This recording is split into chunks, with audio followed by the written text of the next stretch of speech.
Part 1. The stars had always seemed peaceful to Captain Jake Morrison as he looked out from the bridge of the UES Defiant.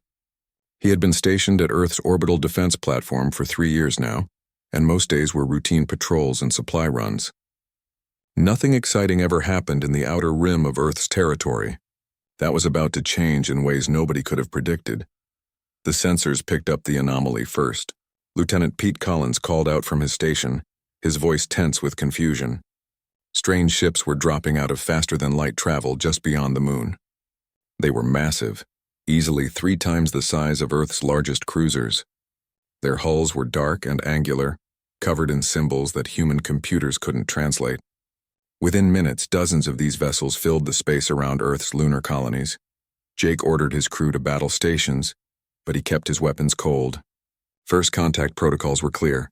No firing unless fired upon. He opened a communication channel and broadcast a standard greeting in multiple Earth languages, hoping the aliens had been monitoring human transmissions. For several long minutes there was only silence. Then the reply came. The voice that spoke was cold and precise, translated perfectly into English by technology far beyond human understanding.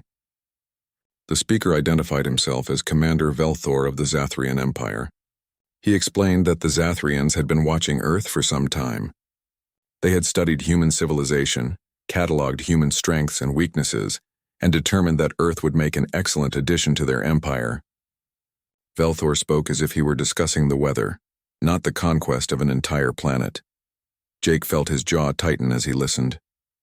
The Zathrian commander was giving Earth a choice: surrender peacefully and accept Zathrian rule, or resist and be conquered by force. Velthor gave humanity 72 hours to decide. He spoke with absolute confidence, like someone who had never lost a negotiation. Jake realized with growing dread that Velthor probably hadn't. The transmission ended, and Jake immediately contacted Earth Command. Admiral Lisa Brennan appeared on his screen within seconds. She was a veteran of the Mars Rebellion and the Titan skirmishes, a woman who had earned her rank through blood and determination. Her expression was granite as she listened to Jake's report. When he finished, she was quiet for a moment before speaking. Earth's answer was simple and direct. No surrender. No negotiation.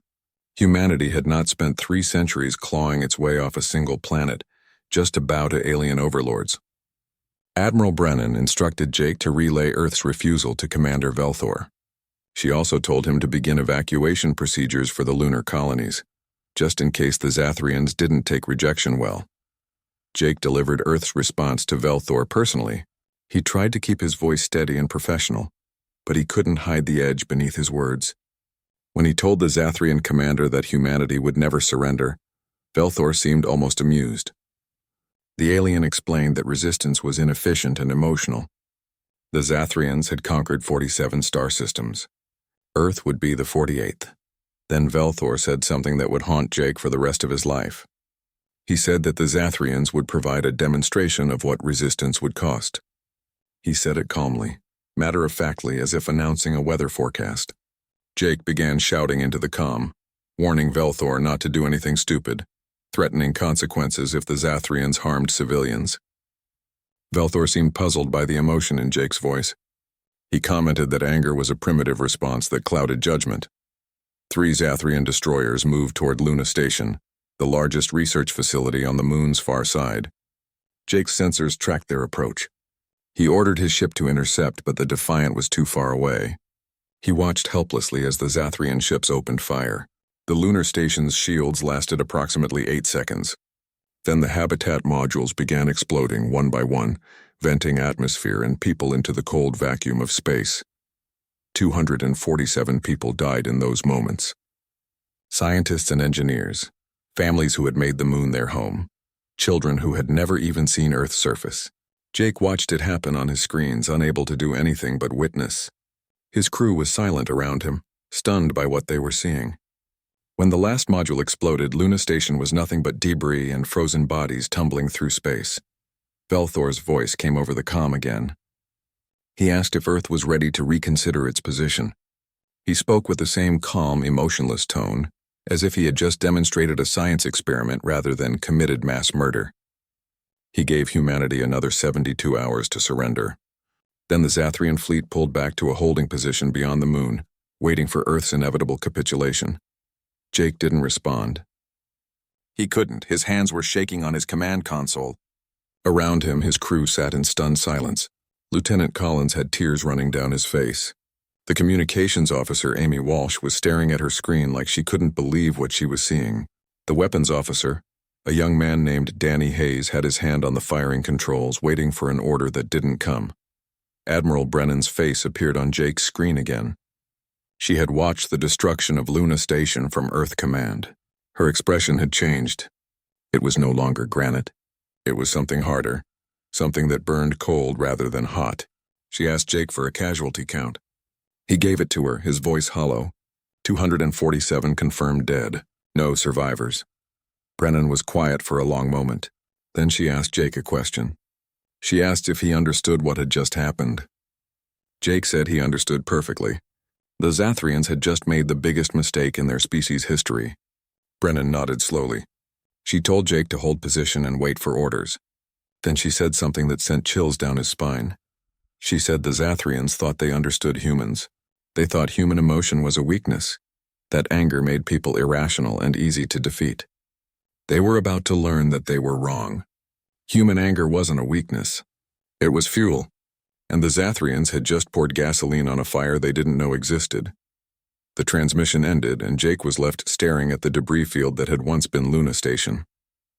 Around him, his crew waited for orders. In the distance, the Zathrian fleet hung in space like predators, confident in their dominance. They had no idea what was coming. They had studied human civilization, cataloged human technology, analyzed human military capabilities, but they had never understood what humans became when someone killed their children. The 72-hour countdown had begun. The Zathrians were expecting surrender. They were going to get something very different. Part 2. The world changed in the hours after Luna Station fell. Admiral Lisa Brennan stood in Earth Command's war room, surrounded by holographic displays showing military assets across human space. Every nation on Earth, every colony in the solar system, every ship and station had received the same footage. 247 people murdered in cold blood as a demonstration. The Zathrians had meant it as intimidation.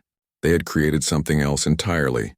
Messages flooded in from across human civilization. The Mars colonial government pledged every resource to the war effort. The mining stations on Europa and Titan were already converting their equipment into weapons. Even the independent colonies in the asteroid belt, usually resistant to Earth's authority, were volunteering ships and personnel. Humanity was uniting in a way it never had before, bound together by grief and rage. Commander Amy Walsh worked beside the Admiral, coordinating the massive mobilization effort. She had been promoted from lieutenant that morning after her predecessor suffered a breakdown watching the Luna Station footage. Amy was young for her rank, barely 30, but she had proven herself capable under pressure. Right now, pressure was all anyone felt. The Zathrians sent another message on schedule. Commander Velthor appeared on the main screen, his alien features impossible to read by human standards. He asked if Earth had reconsidered its position. He reminded humanity that resistance would only bring more death. He spoke as if he were being patient with children who didn't understand reality. Admiral Brennan listened to the entire message without expression. Then she delivered Earth's reply. She told Velthor that humanity had indeed reconsidered.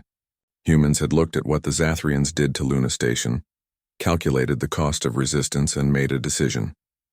Earth would fight, not because victory was certain, not because the odds were favorable, but because some things mattered more than survival. Velthor seemed genuinely confused by this response. He asked why humans would choose death over surrender. Brennan's answer was simple. She said humans would rather die on their feet than live on their knees. Velthor terminated the connection. In the Zathrian fleet, officers discussed the strange emotional response from the human commander. They had seen this before in other species, this irrational defiance before inevitable defeat. It never lasted. Once the shooting started, once the casualties mounted, the emotional species always broke. The Zathrians prepared for what they expected to be a short, decisive conflict. They had no idea what was building in human space. In orbit around Mars, Colonel Danny Hayes oversaw the conversion of mining equipment into improvised weapons. Massive industrial drills became ship-breaching tools. Ore processors were modified to launch projectiles at incredible velocities. Construction mechs were fitted with weapons and turned into boarding units. It was crude, brutal engineering, but it would work. That was all that mattered now. On Europa Station, Dr. Sophie Grant led a team of scientists in weaponizing technology never meant for combat. They took construction drones designed for building habitats and reprogrammed them into autonomous attack craft. They modified communications equipment to jam Zathrian sensors. They even found ways to turn scientific research into tactical advantages. Sophie had lost her sister at Luna Station. She worked 20-hour days, fueled by coffee and cold fury. Captain Jake Morrison spent those 3 days studying every piece of data humans had gathered about the Zathrian fleet. Their ships were more advanced than human vessels in almost every way. Better shields, better weapons, better armor. In a straight fight, Earth would lose badly. So Jake looked for ways to make the fight anything but straight. He found weaknesses in their formation patterns, noticed gaps in their sensor coverage, identified systems that seemed vulnerable to overload. It wasn't much, but it was something. His crew watched their captain transform during those 3 days. Jake had always been professional, calm, methodical. Now there was something different in his eyes. Lieutenant Pete Collins mentioned it quietly to Amy Walsh during a brief rest period. He said the captain looked like a man who had already accepted his own death and was now just deciding how expensive he could make it for the enemy. Amy understood. She felt the same way. Earth's shipyards worked around the clock. Every vessel that could mount weapons was being armed. Civilian transports became missile boats. Mining ships became rams. Even small personal craft were being fitted with explosives and guidance systems. The plan was simple. If human ships couldn't outfight Zathrian vessels, they would overwhelm them with numbers and sacrifice. Every ship destroyed would take enemies with it. Admiral Brennan coordinated it all from Earth Command, barely sleeping, barely eating. Commander Walsh tried to get her to rest, but Brennan refused. She said she would rest when the Zathrians were dealt with. Until then, every second mattered. She reviewed battle plans, approved weapon modifications, and spoke with colony leaders across human space. Everyone wanted to contribute. Everyone wanted revenge. The Zathrian deadline approached. Commander Velthor expected Earth surrender transmission at any moment. Instead, his sensors detected massive movement in human space. Ships were launching from Earth, Mars, Europa, Titan, and dozens of smaller stations. They were forming up into attack formations, heading directly toward the Zathrian fleet. Velthor was surprised but not concerned. The humans were making this easier by gathering their forces for destruction. He prepared his fleet for battle, positioning his ships in a defensive formation that had proven effective in 47 previous conquests. His captains were confident. Their weapons had longer range than human technology. Their shields were stronger. Their tactics were refined over centuries of warfare. The humans were brave but foolish. This would be over quickly. Jake Morrison stood on the bridge of the Defiant as Earth's fleet approached the Zathrian position. Around him, his crew was silent and focused. They had all volunteered for the first wave, knowing the casualties would be highest. None of them cared. They had all lost someone at Luna Station or knew someone who had. This wasn't about survival anymore. This was about making the Zathrians understand what they had awakened. Admiral Brennan's voice came over the fleet-wide channel. She spoke calmly without drama or emotion. She reminded everyone what they were fighting for. Not for Earth, not for humanity in abstract terms, but for the 247 people who died as a demonstration, for every person who would die if the Zathrians were allowed to continue, for the simple principle that some acts demanded response regardless of cost. Then she gave the order to attack. The human fleet accelerated toward the Zathrian position. No fancy maneuvers, no complex tactics for this first strike. Just direct assault, full speed, weapons hot. The Zathrians opened fire at maximum range, expecting the humans to break formation and scatter. The human ships kept coming, absorbing hits, some exploding but never slowing down. Jake watched his tactical display as ships around him started taking damage. The Zathrian weapons were devastatingly effective. But the human ships weren't trying to survive. They were trying to close distance to get into range where human weapons could do damage, and they were willing to die to get there. The Zathrians had never faced an enemy like this, an enemy that treated their own lives as ammunition to be spent. The first wave of human fighters reached the Zathrian formation. They were small craft, fast and maneuverable, piloted by volunteers who knew they weren't coming back. They dove directly at Zathrian shield generators, ramming into them at full speed. The impacts barely scratched the alien shields, but they created momentary fluctuations. The second wave of fighters exploited those fluctuations, firing weapons into the brief gaps. It was costing dozens of human lives to damage a single Zathrian system, but the humans kept coming. Commander Velthor watched his tactical display with growing unease. This wasn't how warfare worked. This wasn't rational or efficient. These humans were throwing away lives with no clear strategic benefit. They were fighting like they didn't care about winning, only about hurting the enemy. It was disturbing. It was wasteful. And it was starting to work. Part 3, the battle raged around Luna's orbit like a storm of fire and metal. Captain Jake Morrison guided the Defiant through the chaos, his reflexes pushed to their absolute limit. Zathrian plasma bolts crossed through space where his ship had been seconds before. Human missiles streaked past in the opposite direction, some finding targets, most being shot down by point defense systems. The space between Earth and the Moon had become a killing field. Jake's shields were already failing. Red warning lights flashed across his console. His chief engineer was screaming through the comm that the reactor was running hot. Jake ignored it all. His eyes were locked on a Zathrian cruiser ahead, its shields flickering from damage taken by the fighters who had died to weaken it. He armed every weapon the Defiant had and pushed the engines beyond their safety limits. The Zathrian cruiser noticed the approaching destroyer and turned to bring its main guns to bear. Jake didn't try to dodge. He aimed straight for the weakened section of shield and opened fire with everything: missiles, railguns, lasers, even the point defense weapons. The Defiant shuddered with each launch. The shield flickered, weakened, and failed. Human weapons tore into the alien hull. The cruiser's reactor went critical. Both ships were caught in the explosion. Jake had seconds to react. He reversed engines and dove away from the blast, but the Defiant was too close. The explosion tore through his remaining shields and ripped open the starboard hull. Atmosphere vented from 3 decks. The casualty reports started flooding in immediately. 20 dead, 40 wounded. But the Zathrian cruiser was gone and Jake's ship was still fighting. All across the battle space, similar scenes played out. Human ships trading their lives for Zathrian vessels. It was brutal mathematics. 3 or 4 human ships destroyed for every Zathrian kill. The numbers didn't favor humanity. But the humans didn't care about numbers anymore. They cared about making the Zathrians pay. Commander Velthor watched from his flagship as his fleet took damage unlike anything he had experienced in 3 decades of conquest. His tactical officer, Court, provided a steady stream of bad news. Another cruiser destroyed, a destroyer disabled. The forward line was taking concentrated fire. The humans were coordinating their suicidal attacks, focusing damaged ships until they broke. What disturbed Velthor most was the complete lack of self-preservation in the human attack. Every species had survival instincts. Even in war, there were limits to what soldiers would sacrifice. But these humans acted like they had already died and were simply choosing how to spend their last moments. It was unnatural. It was horrifying. And it was effective. Colonel Danny Hayes led the Mars contingent into battle with the same cold efficiency he had brought to the mining operations. His converted mining ships were slow and poorly armed compared to real warships, but they had one advantage. Their industrial equipment could tear through damaged hulls like tissue paper. Danny positioned his ships to exploit the openings created by the suicide fighters, moving in to finish off weakened targets.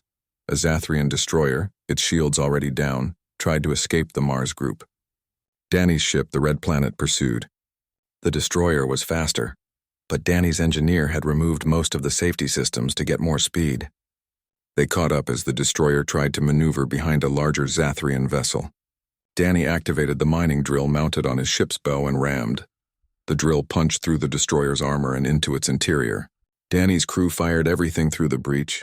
Missiles, boarding parties, even explosive charges fired from mining equipment. The destroyer shuddered and went dark. Danny pulled back, his ship damaged but operational. One more enemy down. He immediately looked for the next target. Dr. Sophie Grant controlled her swarm of modified drones from Europa Station. She couldn't be in the battle physically, but her creations were. Hundreds of small autonomous drones swept through the combat zone, too small for Zathrian weapons to target effectively. They attached to damaged ships and cut through weak points, disabled sensors, severed communications arrays. One drone couldn't do much damage, but 100 working together could cripple a warship.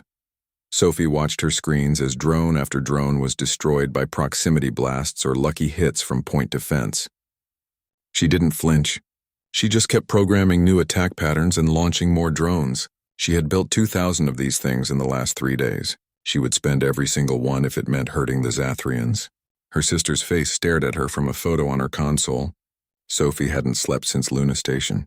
She wouldn't sleep until this was over. Admiral Brennan coordinated the fleet from Earth Command, her voice steady as she directed waves of ships into combat. Commander Amy Walsh stood beside her, managing communications and logistics. The casualty reports were staggering. Over 5,000 dead in the first hour, 10,000 in the second. The numbers kept climbing. Amy felt sick every time she updated the count, but she kept working.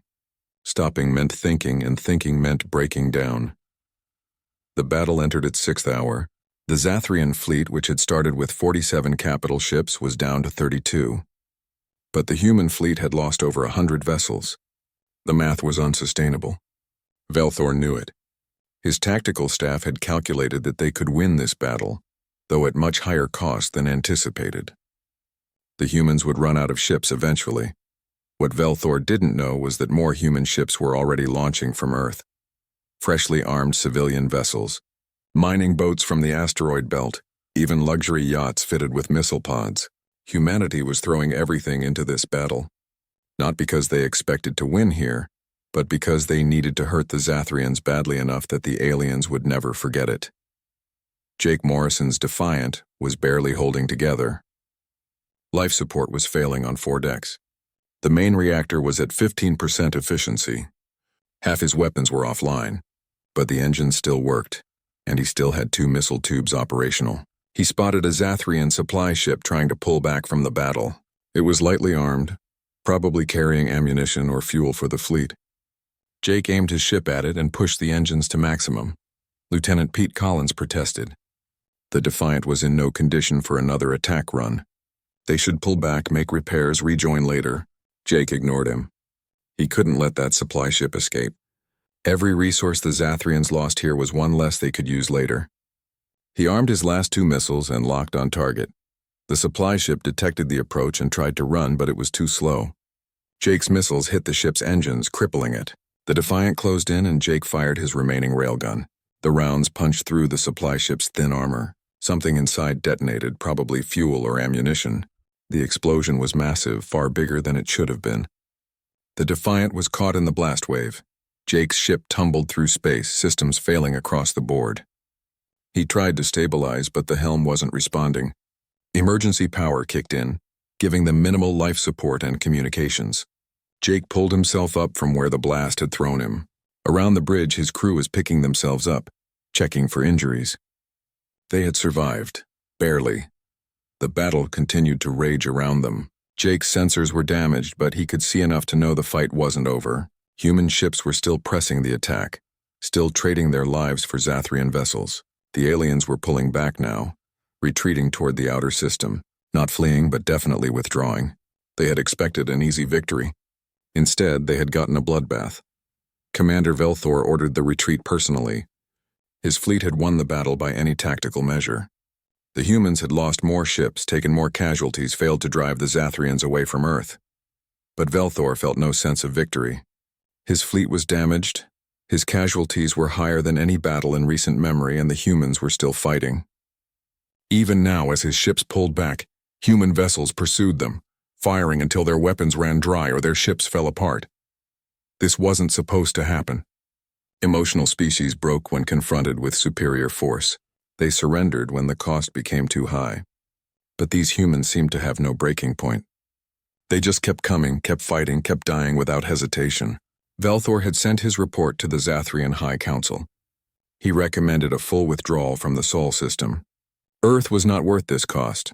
The High Council's response was immediate and clear. There would be no withdrawal. The Empire's reputation depended on completing conquests. To retreat from a primitive species would encourage resistance across all Zathrian territory. Velthor was ordered to regroup, request reinforcements, and prepare for a second assault. The humans would be crushed, no matter the cost. Velthor accepted his orders, but for the first time in his long military career, he felt something his species had evolved beyond.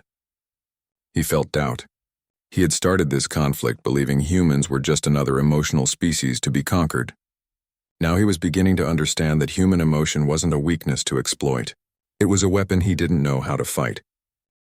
Part 4 of the Zathrian fleet retreated to a position 3 million kilometers beyond Mars, far enough to regroup, but close enough to maintain their presence in human space. Commander Velthor used the time to assess his losses and wait for reinforcements. His analysts assured him the humans had exhausted their military capacity. The next battle would be decisive. Velthor wanted to believe them, but something in his gut disagreed. These humans had surprised him once. They might do it again. Captain Jake Morrison and the surviving crew of the Defiant limped back to Earth's orbital shipyards for repairs. The damage was extensive. It would take weeks to make the ship combat-ready again. Jake didn't have weeks. None of them did. The Zathrians would attack again soon, and Earth needed every ship that could fly. He ordered his engineers to focus on weapons and engines. Everything else was secondary. Admiral Lisa Brennan stood in Earth Command reviewing the aftermath of the first battle. The casualties were worse than she had feared. Over 12,000 dead, hundreds of ships destroyed or disabled. Earth's military capacity had been gutted, but the Zathrians had also suffered.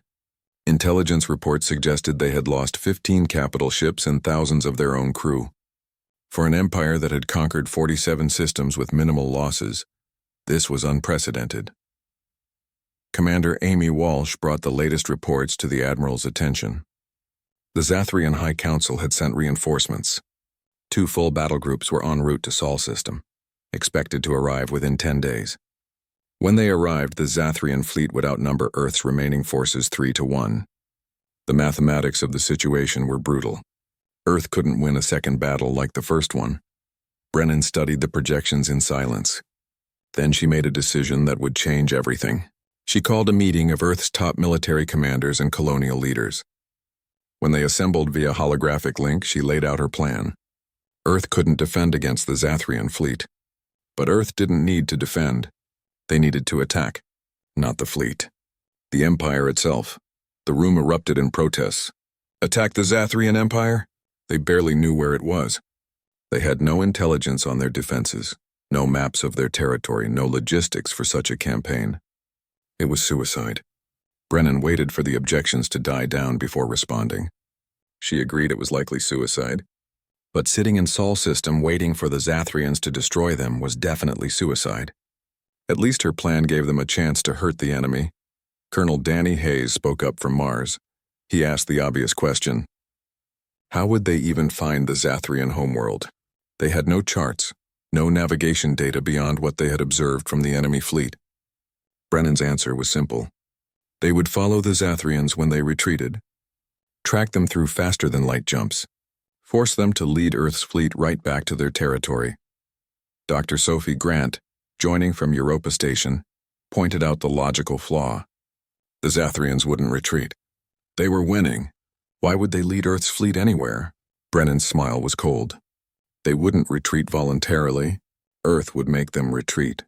They would hit the Zathrian fleet so hard, hurt them so badly that withdrawal would be their only option. Then Earth's fastest ships would follow them home. The plan was insane. Everyone in the meeting knew it. But nobody had a better idea. Earth's conventional defenses had been tested in the first battle and found wanting. Trying the same tactics again would just lead to the same result, except this time the Zathrians would be ready for human suicide attacks.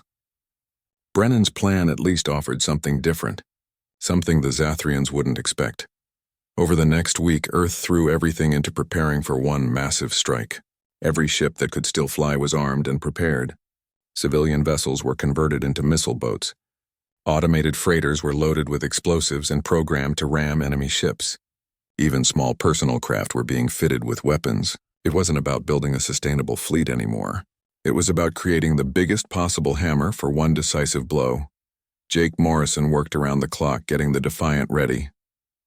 His engineering team performed miracles, cannibalizing parts from destroyed ships and jury-rigging systems that had no business working together. The result was a ship that barely passed any safety inspection but could fight. That was all Jake needed. His crew volunteered to stay aboard despite knowing the survival odds. They had all seen what happened at Luna Station. They all wanted revenge. Lieutenant Pete Collins approached Jake during a rare break. He asked his captain if they were really going to chase the Zathrians across the galaxy. Jake confirmed it. Pete asked if Jake thought they would make it back. Jake was quiet for a moment before answering. He said making it back wasn't the mission. The mission was making sure the Zathrians regretted coming to Earth. Everything else was secondary. The Zathrian reinforcements arrived on schedule. Commander Velthor watched his fleet triple in size as two battle groups emerged from faster-than-light travel. The new commanders were confident and aggressive, eager to crush the primitive humans who had somehow managed to damage the first expeditionary force. Velthor briefed them on human tactics, warning about their willingness to sacrifice ships. The new commanders dismissed his concerns. They had fought dozens of campaigns. They knew how to handle emotional species. Velthor wanted to believe them, but his doubts remained. He had reviewed the battle footage dozens of times. The humans hadn't fought like any enemy he had encountered before. They fought like every ship was already dead, like every pilot had already accepted their fate and was just choosing how expensive to make their deaths. It was a mindset Velthor couldn't comprehend. His species had evolved beyond such wasteful thinking. But watching it in action was terrifying. Admiral Brennan gathered Earth's fleet for the final briefing. Over 300 ships, nearly every combat-capable vessel humanity had left. Many were damaged, patched together with spare parts and determination. Many of the crew were inexperienced, volunteers with minimal training. But they were ready to fight. Brennan's message was simple. This wasn't about winning. This was about making the Zathrians understand the cost of attacking Earth. This was about revenge for Luna Station. The fleet launched in waves, accelerating toward the Zathrian position beyond Mars. The aliens detected the approach immediately and moved to intercept. This time they were ready for human tactics. Their formation was tighter, their point defenses were optimized for stopping small craft, and they had positioned their most heavily armored ships at the front. The new Zathrian commanders were confident. These primitive humans were sailing into a killing field. What they didn't know was that Admiral Brennan had no intention of fighting a conventional battle. The human fleet wasn't attacking to destroy the Zathrian forces. They were attacking to drive them away, to hurt them badly enough that retreat became necessary. And hidden among the human fleet were 30 of Earth's fastest ships, equipped with advanced tracking systems and orders to follow the Zathrians wherever they went. The battle began at maximum range. Zathrian weapons opened fire, destroying the lead human ships before they could even return fire. The human fleet kept coming, absorbing losses, pushing forward. The Zathrians poured fire into the advancing formation, destroying ship after ship. Their commanders calculated the human fleet would be eliminated within 2 hours. They were wrong. The first wave of human ships wasn't trying to survive. They were automated freighters and damaged vessels, programmed to fly straight at the enemy and detonate. The Zathrians destroyed them easily, but each explosion created a momentary gap in their defensive fire. The second wave exploited those gaps, firing missiles and railgun rounds through the openings. The third wave followed, and the fourth, each building on the sacrifice of the wave before. Jake Morrison led a strike group of frigates and destroyers through the chaos. His orders were specific. Target the Zathrian support ships. Ignore the warships, avoid the heavy cruisers, and focus on the vulnerable logistics vessels that kept the fleet supplied. It was a dangerous mission. The support ships were protected in the center of the formation. Getting to them meant running a gauntlet of fire from dozens of warships. The Defiant took hits immediately. Shields failed, armor melted, systems overloaded. Jake kept flying, kept pushing deeper into the Zathrian formation. His crew worked frantically to keep vital systems operational. The ship was falling apart around them, but the weapons still worked and the engines still fired. That was enough. They identified a massive Zathrian supply vessel and locked every weapon on it. The supply ship was heavily loaded with fuel and ammunition for the fleet. Jake knew that from intelligence reports. He also knew what would happen if those supplies detonated. He fired everything the Defiant had, then programmed the ship's remaining missiles for delayed detonation. The Defiant's weapons punched through the supply ship's shields and tore into its hull. Then Jake ordered emergency reverse thrust and prayed they could get clear in time. The supply ship exploded like a small star, The blast consumed a dozen nearby Zathrian vessels and damaged dozens more. The Zathrian formation broke apart, ships scattering to avoid the chain reactions spreading through their fleet. In that moment of chaos, human ships poured through the gaps. Part 5: The explosion that consumed the Zathrian supply convoy changed the entire battle. Commander Velthor watched in horror as his carefully organized formation disintegrated into chaos. Ships scattered in all directions trying to escape the chain reactions spreading through the fleet. In that moment of confusion, the human ships struck with brutal efficiency. They ignored the heavy warships and targeted everything else: support vessels, command ships, sensor platforms, everything that made the fleet function as a coordinated unit. Captain Jake Morrison pulled the Defiant away from the blast zone, his ship burning and barely controllable. The engineering deck reported catastrophic damage. Life support was failing on multiple decks. The main reactor was minutes from meltdown, but they had succeeded. The supply convoy was destroyed, and the Zathrian fleet was in disarray. Jake's mission was complete. Now he just had to survive long enough to see the results. Colonel Danny Hayes led his Mars contingent through the broken Zathrian formation like sharks through wounded prey. His mining ships were slow and clumsy, but in close quarters their industrial equipment was devastating. They targeted damaged Zathrian vessels, ones that had survived the explosion but were vulnerable. Danny's crews boarded enemy ships, fought through corridors, and sabotaged systems from within. It was brutal, close-quarters combat that the Zathrians were completely unprepared for. Dr. Sophie Grant's drone swarms exploited the chaos perfectly. With Zathrian point defenses distracted by larger threats, her small autonomous units swept through the battlefield like locusts. They attached to every vessel they could reach, cutting communications arrays, disabling sensors, severing fuel lines. Individually, each drone did minimal damage. Collectively, they crippled dozens of ships. Sophie watched from Europa Station, tears streaming down her face as she directed her swarms. This was for her sister. This was for Luna Station. The new Zathrian commanders tried to restore order, but the humans gave them no time. Wave after wave of human ships pressed the attack, targeting command vessels specifically. Admiral Brennan had identified Zathrian fleet coordination as their primary advantage. Without it, their superior technology mattered less, so Earth's forces focused on destroying or isolating command ships, forcing the Zathrian fleet to fight as individuals rather than as a coordinated whole.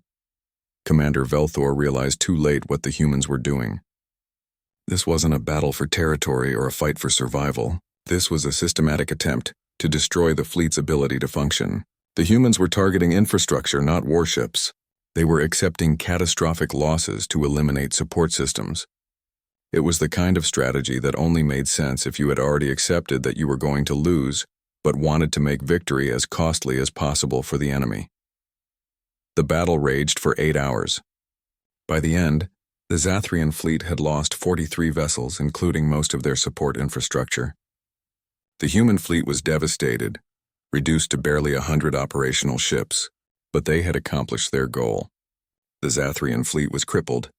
More importantly, it was afraid. The new commanders, who had arrived confident in easy victory, were now calling for withdrawal.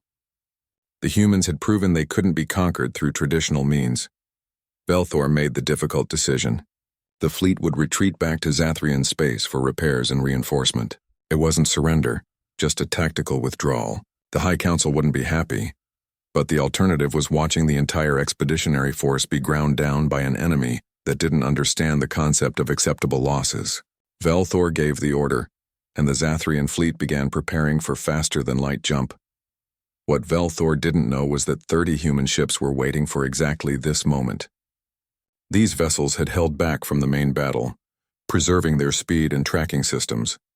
As the Zathrian fleet jumped into faster-than-light travel, these ships followed. Not close enough to be detected, but close enough to track the energy signatures. They would follow the Zathrians all the way home.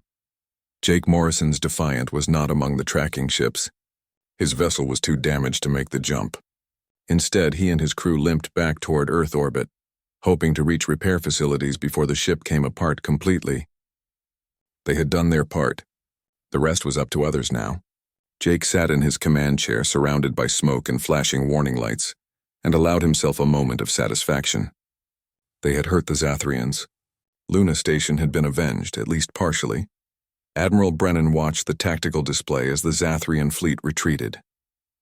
Her face showed no emotion, but inside she felt a fierce satisfaction. The plan had worked. The tracking ships were reporting successful pursuit. Within days, Earth would know the location of Zathrian space. Then the real war could begin. Not a war of defense, but a war of retribution. The Zathrians had brought this to Earth. Now Earth would bring it to them. Commander Amy Walsh stood beside the Admiral, exhausted and traumatized by the casualties. Over 20,000 humans had died in the two battles. Earth's military capacity was essentially gone. They had achieved their objective, but the cost had been staggering. Amy asked the Admiral if it was worth it. Brennan's answer was immediate. Every life lost at Luna Station demanded justice. The Zathrians had to learn that attacking humanity had consequences that couldn't be calculated or predicted. The tracking ships followed the Zathrian fleet through 3 jump points before arriving at what was clearly a major Zathrian system. Multiple planets, orbital stations, massive shipyards. This was either the Zathrian homeworld or a major military installation. Either way, it was a legitimate target. The tracking ships remained at the edge of the system, gathering data and transmitting it back to Earth through quantum communication systems. The information arrived at Earth Command 6 days later. Admiral Brennan assembled every remaining ship captain and military leader for the briefing. She showed them the data. She showed them the Zathrian system, the stations, the shipyards. Then she asked a simple question. Did humanity have the right to bring war to the Zathrian homeworld? To do to them what they had tried to do to Earth? The room was silent for a long moment. Then Colonel Danny Hayes spoke up. He said the Zathrians had demonstrated their intentions clearly at Luna Station. They had shown what they would do to human civilians without hesitation. Humanity had the right, perhaps even the obligation, to ensure the Zathrians never threatened another species again. Other voices joined his. One by one, the commanders voted for offensive action. Dr. Sophie Grant added a critical point. If humanity didn't strike back, didn't show the Zathrians the cost of their aggression, what would stop them from returning with an even larger fleet? Earth's defenses were shattered. Another major attack would succeed. The only way to ensure humanity's survival was to make the Zathrians too afraid to return. That meant hurting them in their own territory. It meant showing them that humans could reach across the stars for revenge. Admiral Brennan listened to all the arguments before making her decision. She authorized a strike fleet to be assembled. Every operational ship, every weapon system, every resource Earth could muster would go into this final offensive. It wouldn't be enough to conquer the Zathrian Empire, but it would be enough to deliver a message that could never be ignored or forgotten. Humanity was not prey. Humanity was a threat. The next 3 weeks were spent preparing for the deepest strike mission in human history. Ships were repaired using salvaged Zathrian technology. Weapons were upgraded with systems reverse-engineered from captured enemy equipment. Tactics were refined based on lessons learned from the previous battles. Everyone knew this was likely a one-way mission. The ships going to Zathrian space probably wouldn't return, but volunteers lined up anyway. Captain Jake Morrison returned to duty before his ship was fully repaired. The Defiant was spaceworthy, barely, with a crew of volunteers who knew the odds. Jake stood on his bridge looking at the star charts showing the route to Zathrian space. It was weeks of travel, even at faster-than-light speeds. They would arrive exhausted, low on supplies, and facing an enemy in their home territory. It was the definition of suicide mission. Jake ordered his crew to prepare for departure. The strike fleet assembled at the edge of Sol system. 200 ships, most of them damaged, all of them desperate. This was everything humanity had left. If this failed, Earth would be defenseless. But if it succeeded, if they could hurt the Zathrians badly enough, maybe humanity would earn enough time to rebuild. Maybe the Zathrians would think twice before attacking Earth again. It was a long shot. But it was the only shot they had. Admiral Brennan transmitted a final message to the fleet. She didn't make grand speeches about honor or duty. She simply reminded them what they were fighting for. The 247 people who died at Luna Station. The thousands who died defending Earth. The billions who still lived under the threat of Zathrian conquest. This mission wasn't about victory. It was about making sure the Zathrians understood the price of threatening humanity. It was about revenge. The fleet jumped into faster-than-light travel, following the path the tracking ships had mapped. They were heading into unknown space, outnumbered and outgunned, with almost no chance of survival.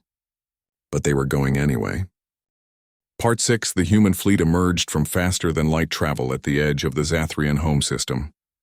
Captain Jake Morrison stared at his sensors, trying to comprehend what he was seeing. The system was massive. 3 inhabited planets, dozens of orbital stations, shipyards that dwarfed anything Earth had built. This was the heart of an empire that had conquered nearly 50 star systems, and humanity had brought 200 damaged ships to attack it. Admiral Lisa Brennan commanded the fleet from the newly commissioned ship Retribution, built from the salvaged remains of a dozen destroyed vessels. She studied the tactical display with Commander Amy Walsh at her side. The Zathrian home defense fleet numbered over 300 capital ships, and those were just the ones their sensors could detect. The mathematics were brutal. This wasn't a battle humanity could win by any traditional measure.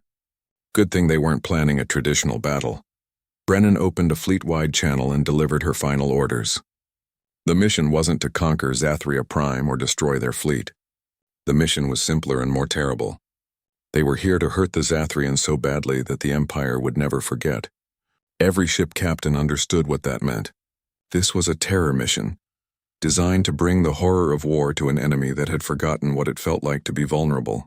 They were here to burn Zathria's sky. Commander Velthor was at the Eternal Watch, the massive orbital fortress that served as headquarters for the home defense fleet. His sensors detected the human fleet the moment they arrived. He stared at the display in disbelief. The humans had followed them across dozens of light years.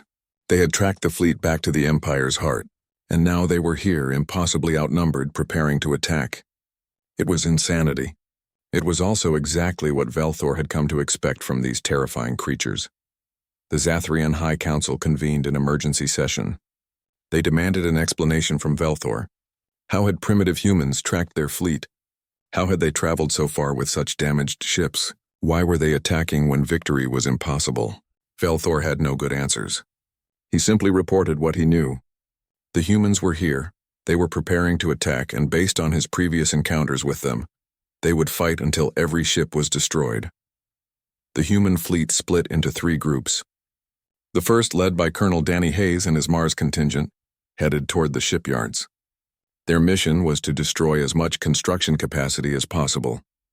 The second group, including Dr. Sophie Grant's drone carriers, targeted the orbital stations that housed millions of Zathrian civilians.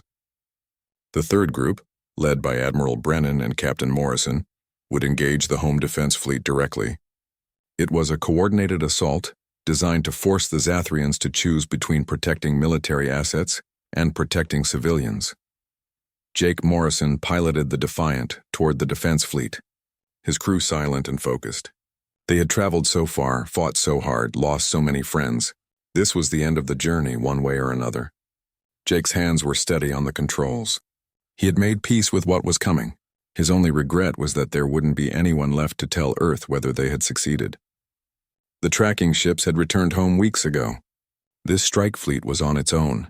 The Zathrian defense fleet moved to intercept, launching fighters and positioning their capital ships in defensive formation.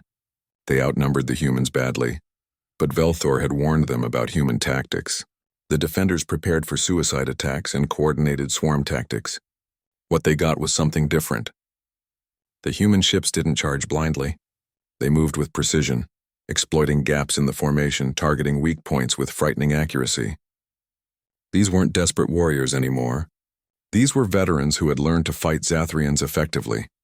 Colonel Danny Hayes led his mining ships toward the nearest shipyard, a massive construction facility building 3 heavy cruisers. The shipyard was defended by dozens of automated platforms and a squadron of frigates. Danny's ships took heavy fire as they approached, losing vessels with each passing second. But they kept coming, using the same brutal mathematics that had worked at Luna Station and Earth.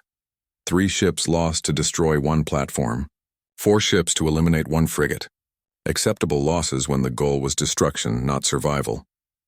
The mining ships reached the shipyard and deployed their industrial equipment. Massive drills punched through the construction facility's hull. Cutting lasers meant for asteroid mining sliced through support structures.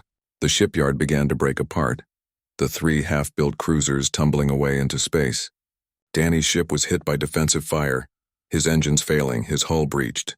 He kept fighting until the shipyard was completely destroyed. Then his reactor went critical, taking the last defensive platform with it. Dr. Sophie Grant's drone swarms descended on the orbital stations like a plague. The Zathrians had positioned their civilian population in orbital habitats, assuming they would be safe from military targeting. They hadn't counted on human desperation or human willingness to cross any line for revenge. Sophie's drones didn't target living areas directly.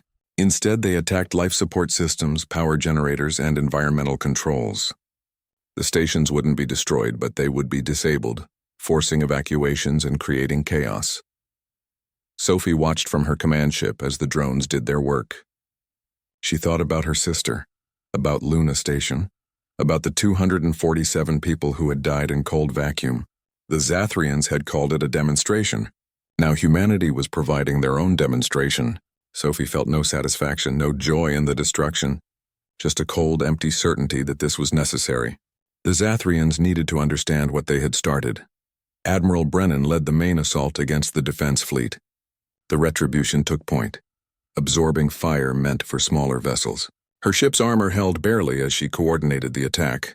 The human fleet moved like a single organism, each ship supporting the others, creating openings and exploiting weaknesses. They had learned from their battles at Earth. They had adapted, and they were fighting with the fury of a species that had nothing left to lose. Captain Morrison brought the Defiant alongside the Retribution, his weapons firing in perfect synchronization with the flagship. The two ships had survived impossible odds together. Now they would end this mission together. A Zathrian battleship moved to intercept them, its weapons charging for a killing shot. Jake saw it coming and made a decision. He diverted all power to engines and rammed the Defiant directly into the battleship's bridge. The collision destroyed both ships, but it created an opening for the Retribution to push deeper into the enemy formation. Commander Velthor watched from the Eternal Watch as his defense fleet took unprecedented casualties. The humans were fighting with a level of coordination and tactical awareness that shouldn't have been possible for such a primitive species. Worse, they were winning individual engagements despite being outnumbered. Every time a Zathrian ship tried to exploit human weakness, it found a trap instead. These humans had learned to fight like Zathrians using logic and calculation, but they still had that terrifying human rage driving them forward. The battle raged across the entire system. Human ships sacrificed themselves to destroy shipyards. Drone swarms disabled station after station. The defense fleet found itself fighting a three-front war it couldn't win. Velthor made a decision that would haunt him forever. He recalled ships from civilian defense to reinforce the military targets. He abandoned the stations to save the fleet. It was logical. It was rational. And it meant condemning millions of civilians to evacuate disabled habitats with insufficient rescue capacity. Admiral Brennan saw the Zathrian ships pulling back from the stations. She understood immediately what Velthor had decided. The Zathrian commander had chosen military assets over civilian lives. It was the logical choice from a tactical perspective. It was also exactly what Brennan had been hoping for. She broadcast a message on all frequencies, ensuring every Zathrian civilian could hear. She told them their leadership had abandoned them to save warships. She told them to remember this moment, to remember what their empire valued more than their lives. The Eternal Watch, Velthor's fortress command center, became the focus of the human assault. If they could destroy it, the Zathrian defense would lose coordination just like at Earth. Admiral Brennan directed every available ship toward the fortress. The Zathrians threw everything at the approaching humans, desperate to protect their command center. The space between the human fleet and the fortress became a graveyard of burning ships from both sides. The Retribution led the final push, its armor melted and torn, its systems failing one by one. Admiral Brennan stood on the bridge, refusing to sit, refusing to look away from the screens showing her fleet being destroyed. Commander Amy Walsh stood beside her, tears streaming down her face as she called out ship names that went silent. But they were getting closer. The fortress was in range. Brennan armed every weapon the Retribution had left. The flagship's missiles struck the Eternal Watch's shields, overloading them. Railgun rounds punched through armor. Energy weapons melted support structures. The fortress shuddered under the assault. Velthor ordered emergency evacuation, but it was too late. The fortress was coming apart.